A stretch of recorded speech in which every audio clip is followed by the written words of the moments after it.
The harsh reality is that we are witnessing a fraying of democratic consensus in the Americas. It is critical that the Biden administration continue efforts to restore the defense of democracy as a central pillar of U.S. foreign policy. Because the truth is that since March, the situation in the hemisphere has become even more challenging. In Cuba, the Diaz-Canel regime attacked, detained, and disappeared its citizens for demanding fundamental freedoms during unprecedented countrywide protests in July. The regime paired physical assaults with internet shutdowns and decrees criminalizing free expression on social media.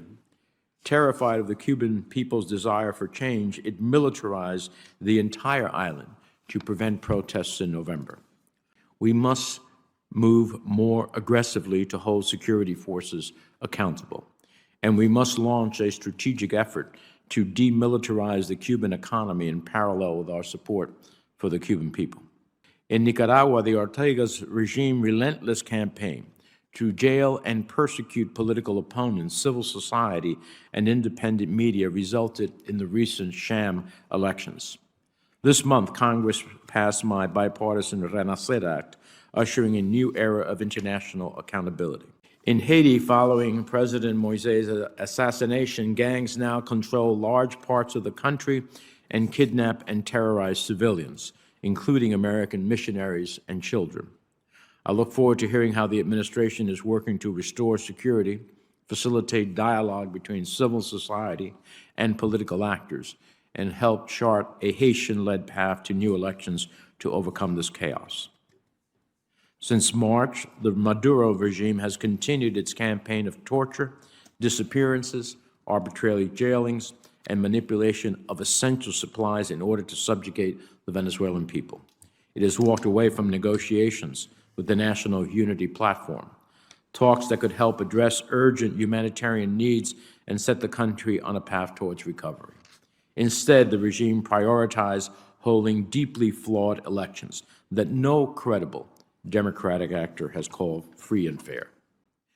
We have observed the surgical deconstruction of El Salvador's justice system as President Bukele appears intent on taking the training wheels off his autocratic project. And in Brazil, President Bolsonaro is plagiarizing the Trumpian playbook by invoking the specter of political violence and fraud in advance of next year's elections. It's no wonder, given the state of democracy in the Americas, that irregular population movements are at an all-time high. Our hemisphere is at a critical inflection point. We must help democracies deliver, especially as they recover from the economic and social impact of the pandemic. We must continue supporting civil society efforts to reverse democratic backsliding. We must help pro-democracy movement harness the power of technology to confront dictatorships.